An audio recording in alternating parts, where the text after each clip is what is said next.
Bueno, principalmente lo que tenemos que trabajar es en la mejora de la eficiencia en todos los procesos que van más allá del ámbito comercial. Es decir, atacar en todo lo que sea la distribución y en la optimización de costes en el ámbito productivo.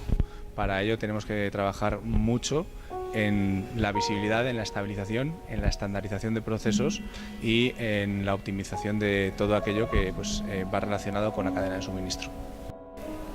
Estamos relativamente bien preparados, es decir, se van viendo cada vez más iniciativas en formación para generar capital humano, que al final es la clave para esto. Quizás lo que haga falta para afrontar este cambio, que va a ser drástico y que además vamos a tener que hacerlo sí o sí, es transferir a las entidades, a los órganos de decisión, la importancia de no abandonar estas iniciativas. El capital humano existe, ahora lo que hay que hacer es aprovecharlo y maximizarlo para ponerlo en marcha.